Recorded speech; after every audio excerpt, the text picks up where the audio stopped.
జై దుర్గా భవాని. ఈరోజు దుర్గమ్మ సందేశం ఏంటి అంటే, ఇది నీ దుర్గమ్మ వాకు. రానున్న 2 రోజుల్లో నీ జీవితంలో ఉన్న కష్టాలన్నిటినీ కూడా మటుమాయం చేసి పట్టరాని సంతోషాన్ని నీకు అందించబోతున్నాను. ఆఖరి వరకు అమ్మ మాట విని అర్థం చేసుకో. ఖచ్చితంగా ఆనందంతో పరవశించిపోతావు, ఉప్పొంగిపోతావు. ఈ దుర్గమ్మ నీకు మాట ఇచ్చింది అంటే ఖచ్చితంగా అలానే జరిగి తీరుతుంది. నువ్వు రోజు నా దగ్గరకు వచ్చి, దుర్గమ్మ ఎందుకు ఈ జీవితం, అసలు ఎందుకు నన్ను పుట్టించారు, ఎందుకు నన్ను ఈ ఇంటిలో పుట్టించారు, ఎందుకు ఇలాంటి జీవితాన్ని అందించారు, నన్ను కూడా నీలో ఐక్యం చేసేసుకో దుర్గమ్మ, నన్ను కూడా తీసుకెళ్ళిపోండి దుర్గమ్మ, నేను నీతో పాటే ఉంటాను అని అంటున్నావు కదా. ఇలా చూడు పిచ్చి తల్లి, ఎందుకు అలా ఆలోచిస్తున్నావు చెప్పు. పిచ్చి పిచ్చి ఆలోచనలన్నీ కూడా ముందు మనసులో నుంచి తీసి పడేసే. ఈ దుర్గమ్మ నీకు చెబుతున్న సత్య ప్రమాణ వాకు ఇది. రానున్న 2 రోజుల్లో నీ జీవితంలో ఉన్న కష్టాన్ని తరిమేస్తానని చెబుతున్నాను కదా. ఇంకా ఎందుకు ఈ పిచ్చి పిచ్చిగా ఆలోచిస్తున్నావు? బయటికి మాత్రం అందరి ముందు నవ్వుతూ ఉన్నావు, లోపల నీకే తెలియని ఒక యుద్ధాన్ని చేస్తున్నావు. ఇంత బాధ కష్టం నీకు అవసరమా? ఇంతలా తల్లడిల్లిపోతున్నావే, అయోమయంలో ఉన్నావే, ఇవన్నీ ఎందుకు?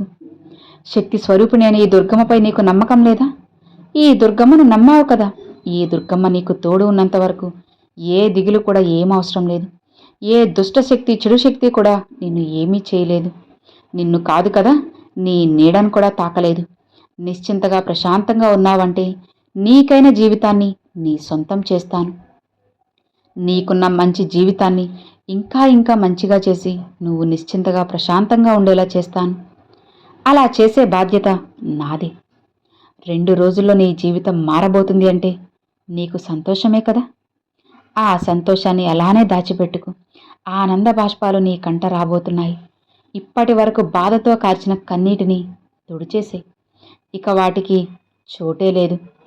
ఆనందంతో కార్చే కన్నీటికి మాత్రమే నీలో చోటునివ్వు చాలు. నీకున్న కష్ట నష్టాలన్నీ కూడా తొలగిపోయాయి. నేను తొలగించేస్తాను. అది నీకు ఇప్పుడు అర్థం కాదు. ఏముందులే దుర్గమ్మ, రోజూ చెప్పే మాటలే కదా, నన్ను ఊరిస్తున్నారు, బుజ్జగిస్తున్నారు అని పక్కన పెట్టేస్తున్నావు కదా. పర్వాలేదులే, నేనేం నిన్ను తప్పుగా అనుకోవడం లేదు. కానీ ఖచ్చితంగా నీ జీవితాన్ని నేను మార్చబోతున్నాను. నీ కర్మదోషాలన్నీ కూడా పూర్తయిపోయాయి, తుడుచుకుపోయాయి. సరిగ్గా 2 రోజుల్లో నీ జీవితం మారబోతుంది. నీకు నచ్చినట్లుగా సంతోషంగా నేను చేయబోతున్నాను. ఒక గొప్ప అదృష్టాన్ని నీకు అందించబోతున్నాను. అది ఎలా అంటే, పౌర్ణమి చంద్రుని వలె ప్రకాశవంతమైన వెలుగు నీ జీవితంలోకి రాబోతుంది. అది ఈ దుర్గమ్మ నీకు రప్పించబోతున్నాను. ఇక నువ్వు దిగులు లేని జీవితాన్ని అనుభవించబోతున్నావు. నిశ్చింతగా ఉండు తల్లి. నీ దిగులంతా కూడా తుడిచేసే, పక్కన పడేసే. ఇప్పుడు నువ్వు ఈ దుర్గమ్మపై ఎంతో నమ్మకంతో ఉండాల్సిన కాలం ఇది. అమ్మని నమ్మి నమ్మకంతో ఉండాల్సిన రోజులివి. ఏది ఏమైనా సరే, నా దుర్గమ్మ నాకు మంచే చేస్తుంది, నన్ను అంటిపెట్టుకునే ఉంటారు అన్న ఒక్క భరోసాతో ఉండు. ధీమాగా ఉండు చాలు. మంచి దారి చూపిస్తారు అని నమ్ము చాలు. ఇలా నువ్వు ఎప్పుడైతే నాపై పూర్తి నమ్మకాన్ని పెట్టుకొని నిశ్చింతగా ప్రశాంతంగా ఉంటావు, ఇక ఆ క్షణం నుంచి నీ జీవితం మారుతుంది. నువ్వు నాపై పూర్తి నమ్మకంతో కాస్త ఓపికగా ఉండు చాలు. ఇక ఈ ఒక్కటేనమ్మా నువ్వు చేయాల్సిన ముఖ్యమైన పని.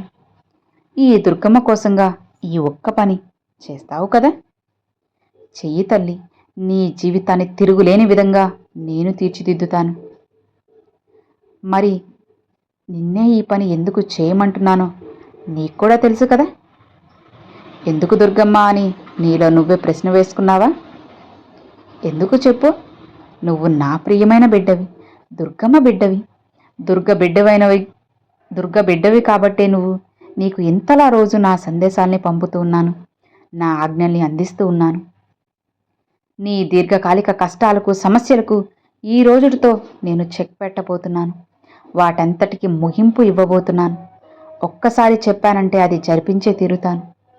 ఇప్పటి వరకు నువ్వు పడ్డ అవమానాలకు, చేసిన త్యాగాలకు గొప్ప ఫలితాన్ని అనుభవించబోతున్నావమ్మా. నేను నీకు ఆ మంచి జీవితాన్ని అందిస్తాను. అతి త్వరలోనే మంచి కాలం వస్తుంది తల్లి. భయపడకుండా నిశ్చింతగా ప్రశాంతంగా ఉండు. ఇదిగో ఇప్పటి వరకు నువ్వు నీ జీవితాన్ని కష్టాలతో కన్నీటితోనే గడిపేశావు కదా. ఎందుకు తల్లి ఈ జీవితం అంటూ రోజు బోరున ఏడుస్తున్నావు? ప్రతిరోజు నీ పూజ గదిలోన నా ఫోటో ముందు కూర్చొని అల్లాడిపోతున్నావు, కన్నీరు కారుస్తున్నావు. పూజ చేయాలన్నా సరే ప్రశాంతత లేదు, నాతో మాట్లాడాలన్నా కన్నీరు కారిపోతూనే ఉన్నాయి. నోరు తెరుస్తుంటే గుక్క పెట్టేస్తున్నావు. అవన్నీ చూస్తున్నానమ్మా. మరి బయటికి అందరి ముందు నవ్వుతూ సరదాగానే కనిపిస్తున్నావు, లోపల ఒక మహాప్రళయమే జరుగుతూ ఉంది. ఇక చాలు తల్లి, రానున్న రోజుల్లో నువ్వు అందరికీ కూడా ఆనంద కన్నీరు పంచబోతున్నావు. ఎందుకంటే నా బిడ్డ స్వార్థపరురాలు కాదు, వచ్చిన దాన్ని స్వార్థంతో లాక్కొని దాచిపెట్టుకోదు. నలుగురికి పంచి ఆ ఆనందంలోనే తన ఆనందం వెతుక్కుంటుంది. అది నాకు తెలుసు. నీ ఓపిక, నీ నమ్మకమే నిన్ను గెలిపించి ఈ దుర్గమ్మ పూర్తి ఆశీర్వాదం నీకు కలిగేలా చేస్తుంది. ఎవరో ఏదో నిన్ను అన్నారని, హేళన చేశారని, అవమానించారని దిగులు పెట్టుకోవద్దు, కన్నీరు పెట్టుకోకు. ఏంటి దుర్గమ్మ ఇలా మాట్లాడుతున్నారు? ఎవరు ఎన్నన్నా నేను మగవాళ్ళ మౌనంగా ఉండాల్సిందేనా? నాకంటూ స్పందించే హక్కు లేదా? నేనంటూ ఏమీ చేయలేనా? ఎందుకు నన్ను ఇంకా ఇంకా దిగజారుస్తున్నారు అని అంటున్నావా? ఏం చెప్పినా ఒక విషయం గుర్తుపెట్టుకోమ్మా. దుర్గమ్మ ఏం చేసినా నీ మంచి కోసమే కదా.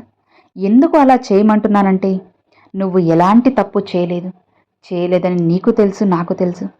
మరి ఎందుకు నువ్వు ఇంతలా బాధపడుతున్నావు చెప్పు? బాధంతా అనవసరం తల్లి. దేనికి కూడా నువ్వు వెతుక్కుంటూ వెళ్లాల్సిన అవసరం లేదు. నీకు కావలసినవన్నీ స్వయంగా నేనే నీ దగ్గరకు తీసుకురాబోతున్నాను. మరి ఎవరు ఏమన్నా ఎందుకు కామ్గా ఉండమన్నానంటే, వాళ్ళు నీ జీవితాన్ని తక్కువ చేస్తున్నా ఈ దుర్గమ్మ నేను వాళ్ళని విడిచిపెట్టను తల్లి. నీకు కావలసినవన్నిటినీ కూడా నేను జరిపిస్తాను. ధైర్యంగా నిశ్చింతగా ఉండు. అంతా కూడా శుభమే జరుగుతుంది కదా. కొండంత అండగా నీకు రక్షణ కవచంలో ఈ దుర్గమ్మ అండగా ఉండగా నీకెందుకు భయం చెప్పు? నీకు నీడగా తోడుగా ఎవ్వరూ లేరు అని ఏమాత్రం బాధపడకు, భయపడకు. వాళ్ళంతా నీకెందుకు? జగన్మాత అయినా ఈ దుర్గమ్మే నీకున్నాను. నువ్వు ఏమాత్రం అధైర్యపడకు.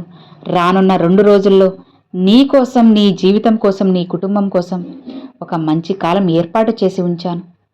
ఇది ఈ దుర్గమ్మ వాక్కు. సరిగ్గా నేను చెప్పినట్లు చేస్తే అలానే జరుగుతుంది, జరిగి తీరుతుంది. ఇక ఇప్పుడున్న ఈ కాలంలో నమ్మిన వారే నిన్ను మోసం చేస్తున్నారు. అదే కదా నీకు కూడా జరిగింది. అందుకే కదా నువ్వు ఇంతలా బాధపడుతూ వెక్కి వెక్కి ఏడుస్తున్నావు. ఇక నువ్వు దాని గురించి మర్చిపోయి నిశ్చింతగా ఉండు, ప్రశాంతంగా ఉండు. ఎట్టి పరిస్థితుల్లోనూ నీ ధైర్యాన్ని మాత్రం అస్సలు కోల్పోవద్దు. అధైర్యపడకుండా హాయిగా ఉండు. ఇదిగో, ఇప్పటి వరకు నీ మనసులో ఉన్న గాయాలకు, భయానికి ఒక మంచి మందును నేను తెచ్చేశాను. రానున్న రోజులన్నీ కూడా నీకు కలిసి వచ్చే రోజులే, అదృష్టకరమైన రోజులే. నిన్ను అవమానించిన వారే నీ ముందు తలదించుకునేలా చేస్తాను. నువ్వు ఏదైతే చేయాలని అనుకుంటున్నావో అందులో నీకు విజయం వచ్చేలా చేస్తాను. ఓటమి రుచి చూసిన నీకు గెలుపు ఎంత తీయగా ఉండబోతుందో రుచి చూపిస్తాను. ఒక్కసారి విజయం రుచి చూసిన తరువాత నువ్వు ఎంతో ఆనందిస్తావు, సంతోషిస్తావు. మళ్ళీ మళ్ళీ కావాలనుకుంటావు. మళ్ళీ మళ్ళీ జరిపించమ్మా అని నువ్వే నా ముందుకు వస్తావు. తరువాత నువ్వు నీ జీవితాన్ని ఆనందంగా గడపబోతున్నావు. ఇక దేని గురించి ఆలోచించద్దమ్మా. ప్రశాంతంగా ఉండు, అంతా మంచే జరుగుతుంది. దేనికి భయపడకు, నిశ్చింతగా ఉండు. నీ ప్రతి అడుగులో ఈ దుర్గమ్మ నేను నీకు తోడుంటాను. ఈ దుర్గమ్మ నీకు తోడుగా, నీడగా, రక్షణ కవచంలా ఉండగా నీకెందుకు భయం? భయపడాల్సిన అవసరం ఏమాత్రం లేదు. ధైర్యంగా ఉండు. ఈ దుర్గమ్మ చెప్పే మాటలు నిన్ను బుజ్జగించాయా, ఊరడించానా? ఇక హాయిగా ఉండు. ఖచ్చితంగా ఇవి నిన్ను బుజ్జగించే మాటలైతే కాదు. ఇప్పుడు నీకు అలా అనిపించిన తరువాత నీ జీవితంలో జరిగే మార్పును చూసి, ఆ రోజు దుర్గమ్మ చెప్పింది నిజమే, నన్ను బుజ్జగించే మాటలు కాదు అవి, దైవ వాక్కులుగా నా జీవితంలో జరిపించారు. నాకు సత్య ప్రమాణ వాక్కు చేశారు. దుర్గమ్మ నన్ను ముందుగానే హెచ్చరించారు. ముందుగానే నా జీవితాన్ని మార్చడానికి కల దారిని చూపెట్టారు అని నువ్వే తెలుసుకొని మురిసిపోతావు, ముచ్చట పడతావు. ఈ దుర్గమ్మ చెప్పింది అర్థమైంది కదా. ఇకనైనా ప్రశాంతంగా ఉండు. నేను చెప్పినవి చెప్పినట్లుగానే జరుగుతాయి, జరిగి తీరుతాయి. ఏమాత్రం కూడా భయపడద్దమ్మా.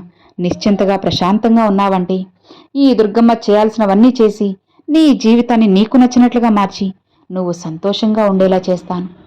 అలా చేయడానికే కదా ఈ దుర్గమ్మ ఉన్నది.